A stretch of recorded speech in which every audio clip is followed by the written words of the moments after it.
Selamat malam dan selamat datang di On The Record, acara wawancara mendalam dari I24 News English. Sementara Israel menunggu hasil negosiasi tentang kesepakatan antara Arikas dan Iran, yang mana Teheran menuntut agar kesepakatan itu harus mencakup di akhirnya perang di Lebanon, front Lebanon telah menjadi perbatasan paling aktif bagi Israel. Perdana Menteri Benjamin Netanyahu mengumumkan pada hari Selasa bahwa IDF akan memperluas operasi militernya di Lebanon Selatan di tengah meningkatnya serangan drone Hizbullah terhadap komunitas Israel di utara dan pasukan IDF yang beroperasi di zona keamanan.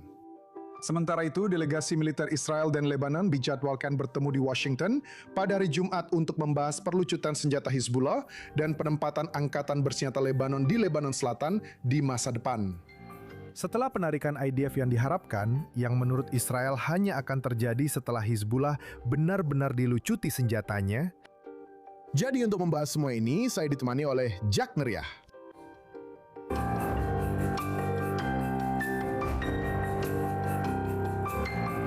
Kolonel cadangan Jack Neriah adalah analis senior untuk urusan Timur Tengah di Jerusalem Center for Public Affairs.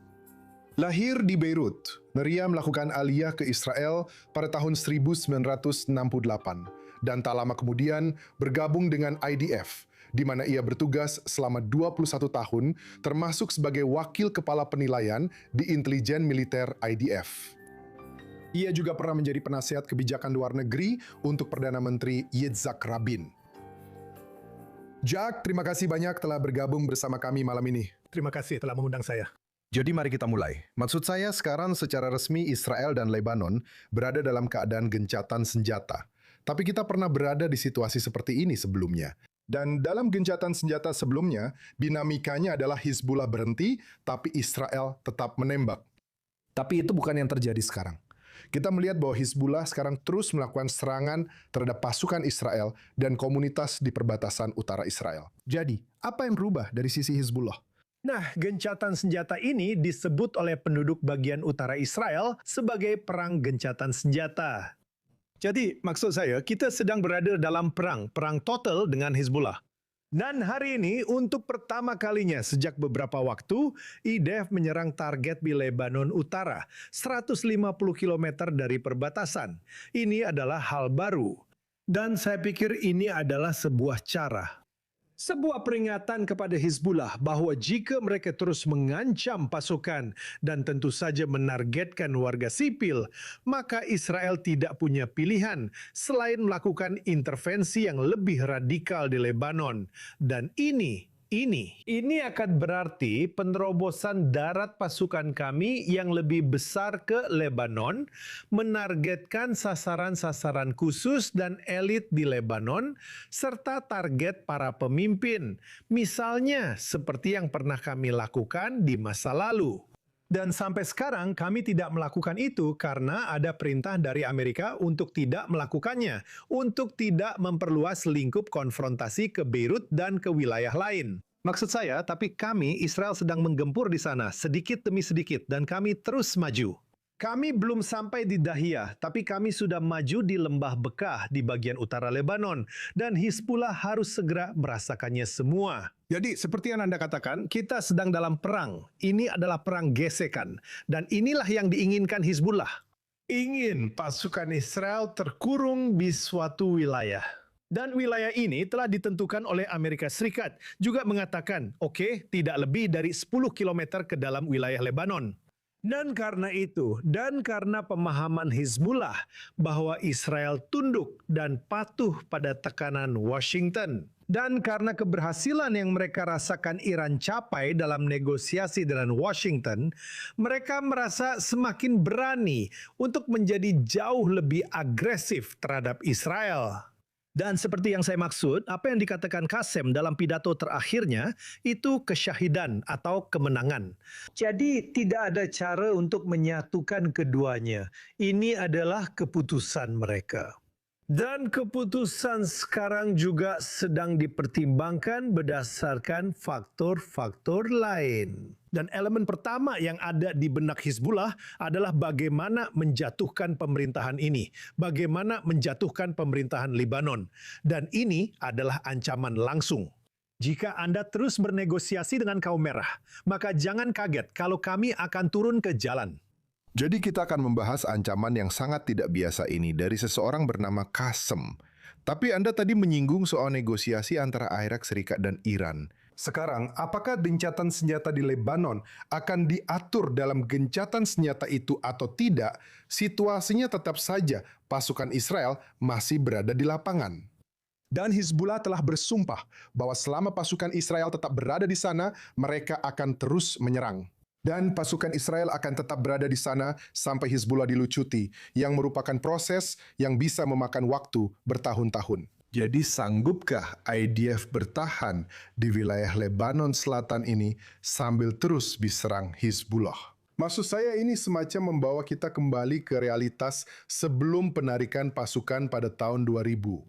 Anda tahu, sejujurnya, maksud saya, menurut pandangan saya, menurut pengalaman saya di Lebanon, saya tidak berpikir bahwa zona penyangga keamanan selebar 5 atau 10 kilometer ini akan memberikan keamanan yang kita butuhkan di Lebanon. Kami telah menghancurkan 29 desa di baris pertama, baris kedua, baris ketiga. Sekarang kami adalah pelakunya, maksud saya, di bawah keberadaan kami ada lebih dari 68 desa yang sebagian besar telah hancur. Jadi, pertahanan di utara dapat dilakukan dari dalam perbatasan internasional kita dengan pengaturan keamanan di dalam Lebanon. Jadi mengapa harus ada zona keamanan sama sekali? Tepat sekali. Ini sebenarnya adalah ancaman. Ancaman bagi orang Lebanon memberitahu mereka, oke, apa yang terjadi dengan pendudukan desa-desa itu. Hampir 1 juta orang Lebanon melarikan diri ke utara. Dan sekarang kami fokus pada Nabatiyah dan Tirus. Dan itu berarti 250.000 orang Lebanon lainnya harus pergi ke utara. Dan ini menciptakan tekanan pada pemerintah dan juga tekanan pada Hizbullah. Jadi Anda mengatakan bahwa zona keamanan itu lebih merupakan taktik tekanan daripada kebutuhan keamanan. Seperti yang Anda katakan, maksud saya, kami sudah punya pengalaman dari tahun 1982 sampai tahun 2000, dan itu tidak banyak membantu. Maksud saya, kami justru menjadi target Hizbullah di sana. Dan sebenarnya, kami justru mendorong Hizbullah menjadi seperti sekarang karena konfrontasinya dengan pasukan IDF dan tentara Lebanon Selatan. Jadi ini, maksud saya, ini adalah fakta. Ini adalah fakta. Jadi kita harus mengambil semua langkah yang diperlukan untuk melindungi kita. Dan jika kita menempatkan tentara di antara Lebanon dan desa-desa di utara, maka kita bisa menempatkan tentara dan desa-desa di posisi yang sama di belakang perbatasan internasional kita.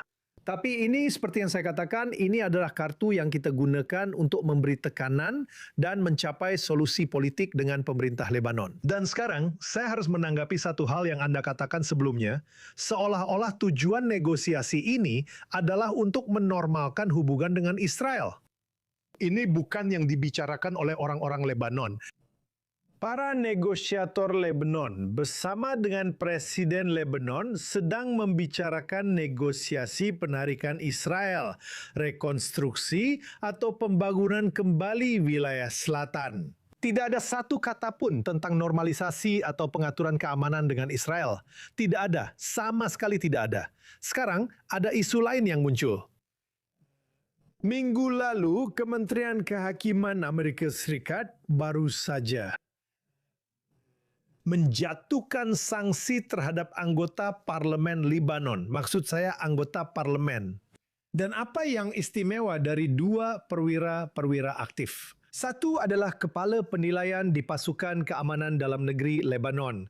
Dan yang kedua bertanggung jawab atas intelijen di Dafiyah. Dan ini adalah pertama kalinya yang berarti mereka tahu bahwa tentara Lebanon penuh dengan mata-mata. Dan mata-mata itu berhubungan dengan Hizbullah. Dan itu berarti tidak ada kesepakatan apapun yang dicapai dengan Lebanon yang dapat dilaksanakan dengan bantuan atau dukungan tentara Lebanon. Ini sudah pasti kita ketahui.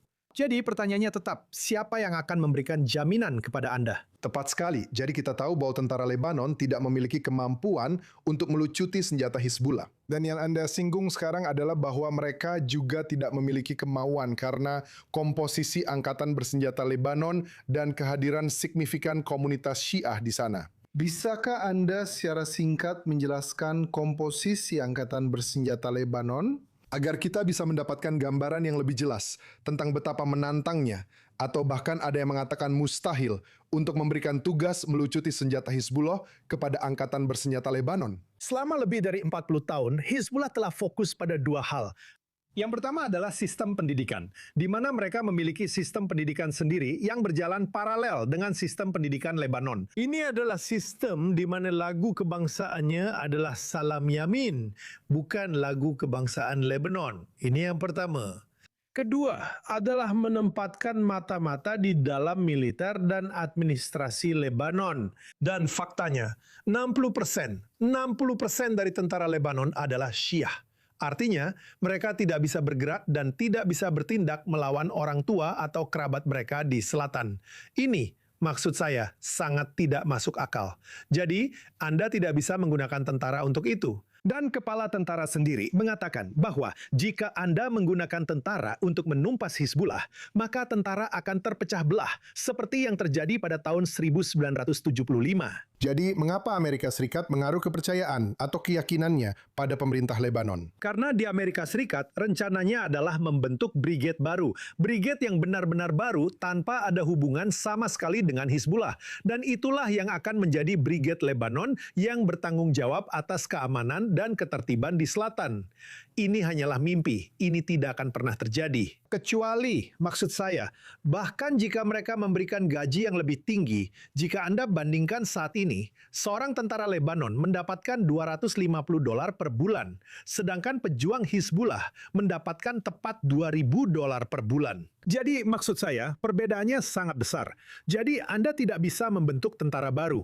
Dan kemudian ketika Panglima tertinggi tentara ini mengunjungi Washington dan dia bertemu dengan Lindsey Graham. Begitu dia diizinkan mengunjungi Washington. Apa? Sekarang tidak ada lagi Washington. Dia ditanya, bagaimana Anda melihat Hizbullah?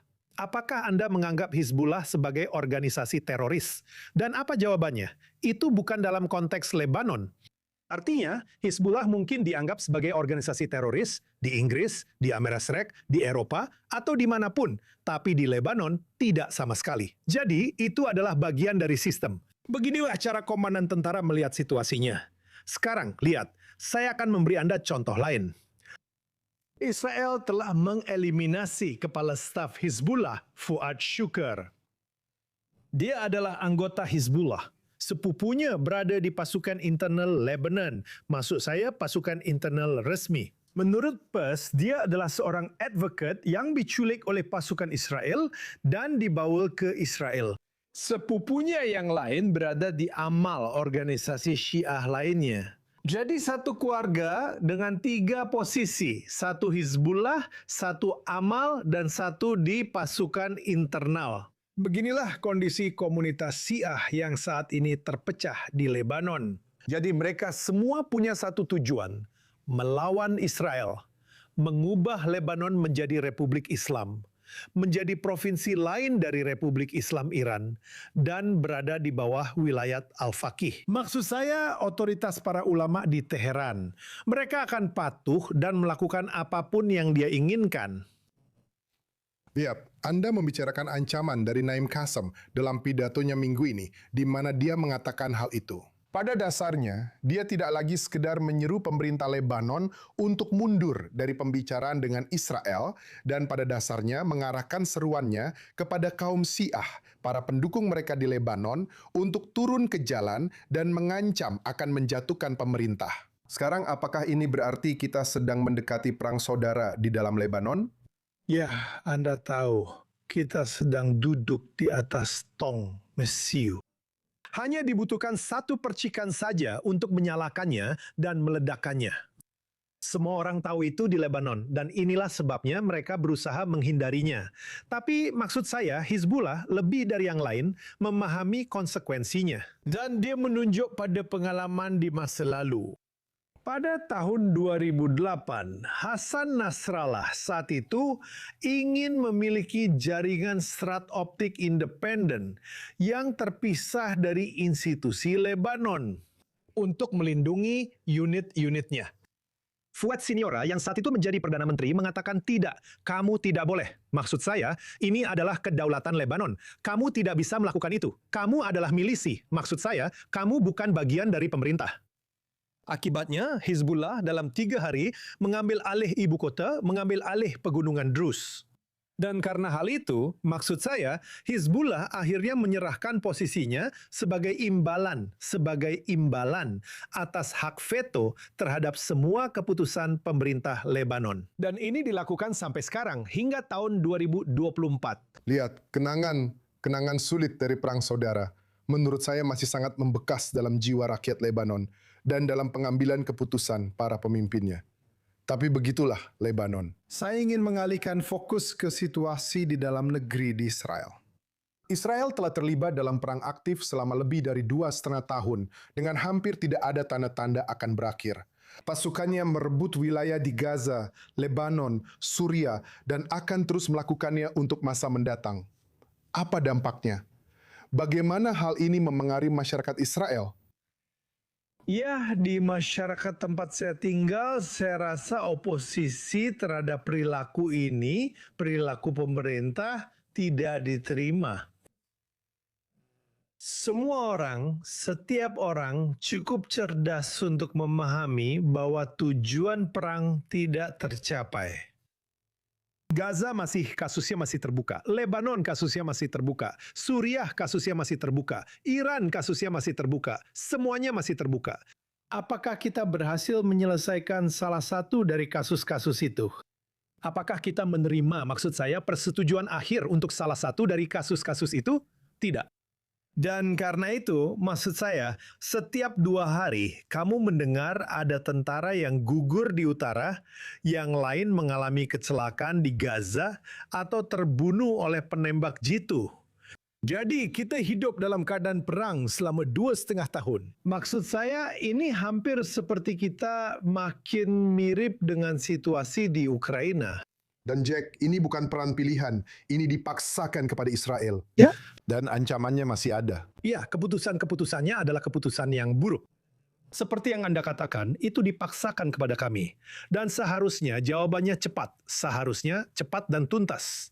Tapi yang terjadi kita justru berlarut-larut. Kami di sana, kami butuh waktu berbulan-bulan hanya untuk memutuskan, pertama-tama, apakah kami akan turun tangan langsung di Gaza. Lalu, maksud saya, kami mendengar berbagai versi. Ada yang bilang, maksud saya, kepemimpinan ada di utara. Jadi, kami baru saja menaklukkan bagian utara jalur Gaza dan tidak ada apa-apa. Lalu mereka bilang, itu ada di rumah sakit Shifa, di ruang bawah tanahnya. Kami pergi ke rumah sakit Shifa dan tidak ada apa-apa di sana. Lalu mereka bilang, Khan Yunis. Dan setiap kali, setiap saat, kami hanya berpindah dari satu tempat ke tempat lain tanpa benar-benar menyelesaikan tujuan. Sekarang di Lebanon, sama saja. Maksud saya, kami baru mulai sekarang. Kami memulai perang dengan Hizbullah. Dan mengatakan dengan sangat terus terang bahwa kami menjebaknya. Kami menjebak Hizbullah ke dalam. We trapped Hezbollah in sebuah jebakan yang telah kami siapkan untuknya. Sebaliknya, justru sebaliknya yang terjadi. Itu adalah maksud saya kejutan dari drone, dari dunia cyber, serat optik, drone-drone itu. Maksud saya, ini adalah kejutan strategis bagi IDF. Mereka tidak siap untuk itu. Seolah-olah kami juga tidak siap untuk apa yang terjadi di Gaza. Jadi bagaimana Anda bisa menerima ini, maksud saya, dan tetap menggantungkan keamanan Anda padanya? Karena pada akhirnya yang diminta oleh rakyat Israel adalah keamanan. Kami ingin keamanan. Anda tahu? Bisakah Anda memberikan kami keamanan ketika Anda bertindak, maksud saya, dengan tindakan-tindakan yang begitu bodoh? Jadi Anda mengkritik proses pengambilan keputusan, tapi Anda juga tadi mengatakan bahwa Israel tunduk pada tekanan Amerika Serikat. Jadi seberapa besar dampak hubungan antara Israel dan Amerika Serikat dalam membawa Israel ke situasi saat ini yang sangat Anda tidak sukai?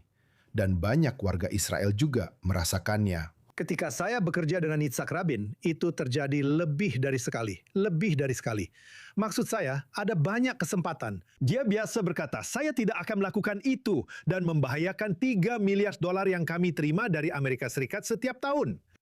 Dia memiliki hubungan yang sangat khusus dengan Amerika Serikat, tetapi Yitzhak Rabin lebih dari Perdana Menteri lainnya selalu mengejutkan orang Amerika, selalu mengejutkan mereka. Pertama-tama dengan pengasingan 415 pemimpin Hamas di Lebanon, dan kemudian dengan perjanjian Oslo yang benar-benar mengejutkan Amerika karena mereka mengira kita sedang berbicara tentang Suriah.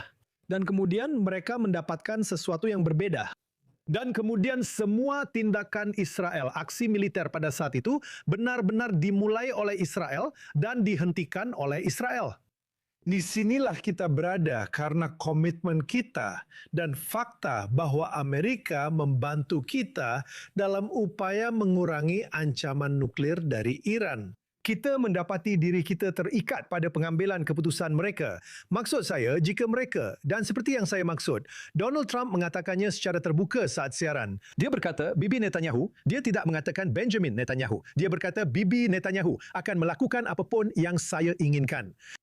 Jadi inilah situasi di mana kita berada. Di mana kedaulatan dan pengambilan keputusan kita hanya, maksud saya, bergantung pada Gedung Putih dan Washington. Dan ini belum pernah terjadi sebelumnya. Jadi, kita telah kehilangan sebagian dari kemerdekaan kita.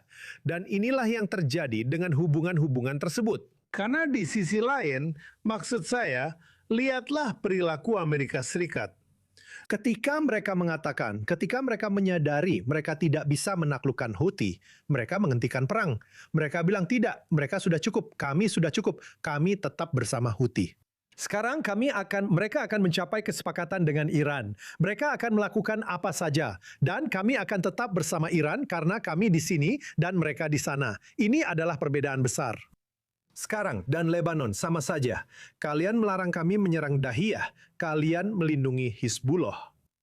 Hizbullah alih-alih melarikan diri dari Dahiyah malah tertawa. Dia memegangi rusuknya dan berkata, "Ya Tuhan, maksudku, siapa yang menyangka bahwa Washington akan melindungi kami dari Israel?" Saya ingin melanjutkan ke bagian terakhir acara ini. Itu adalah segmen Rapid Fire.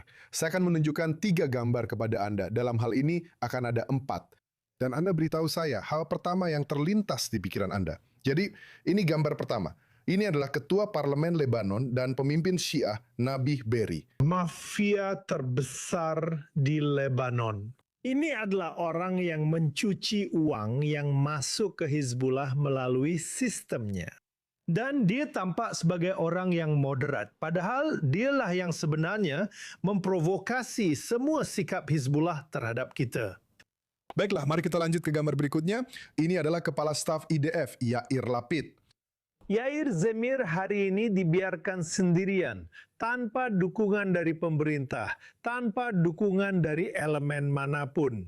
Karena maksud saya, semua orang mencoba membebankan hasil buruk perang ini ke pundaknya, ke pangkatnya.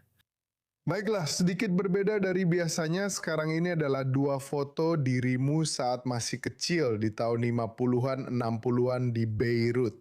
Ya. Bagaimana rasanya tumbuh besar di Beirut sebagai seorang Yahudi pada masa itu? Nah, sebenarnya kami tidak tinggal di kawasan Yahudi di Beirut. Kami tinggal di luar kawasan itu dan keluarga kami memang istimewa. Ayah saya berasal dari Rusia, lahir di Rusia, dan ibu saya berasal dari Rhodes, Pulau Rhodes. Jadi itu cukup tidak biasa di Lebanon. Maksud saya di Lebanon, orang Yahudi dari negara-negara Arab biasanya menikah di antara mereka sendiri.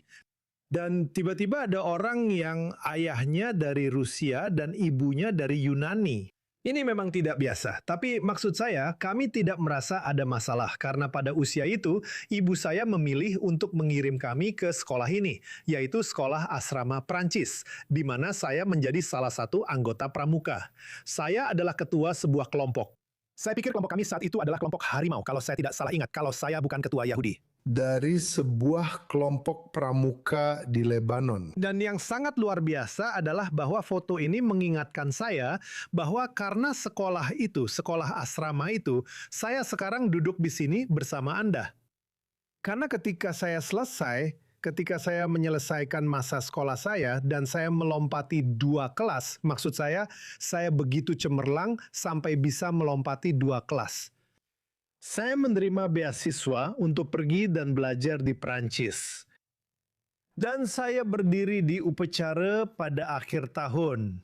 Dan kamu tahu, semua orang biasanya memberikan pidato tentang betapa hebatnya kita, bla bla bla bla. Tiba-tiba itu terjadi pada tahun 1968.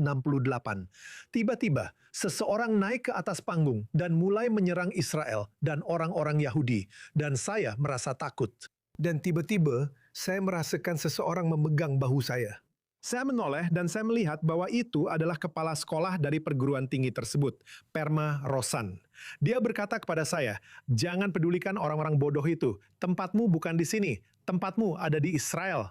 Mereka membutuhkan laki-laki di sana. Pergilah ke sana." Dan begitulah hidup saya berubah. Apakah Anda melihat masa depan di Lebanon di mana akan ada lagi anak laki-laki Yahudi yang memimpin kelompok pramuka? Sayangnya, saya tidak melihat masa depan bagi Lebanon sendiri. Lebanon kemungkinan akan terpecah menjadi kanton-kanton atau semacam federasi, karena inilah yang terjadi. Atau akan menjadi bagian lain dari Republik Islam. Ya, setidaknya Anda pernah merasakan Lebanon di masa jayanya. Kita semua hanya bisa berharap bahwa Lebanon akan kembali, meskipun hanya sebagian kecil dari apa yang dulu pernah ada. Tapi kita harus mengakhiri pembicaraan sampai di sini. Saya ingin mengucapkan terima kasih sekali lagi kepada Jack Neria karena telah bergabung bersama saya malam ini dan membagikan pandangan yang sangat bernas serta pengalaman terkait Lebanon. Saksikan lagi minggu depan di On The Record. Anda dapat menemukan episode hari ini dan semua acara sebelumnya di YouTube dan Spotify. Terima kasih telah menonton. Terima kasih.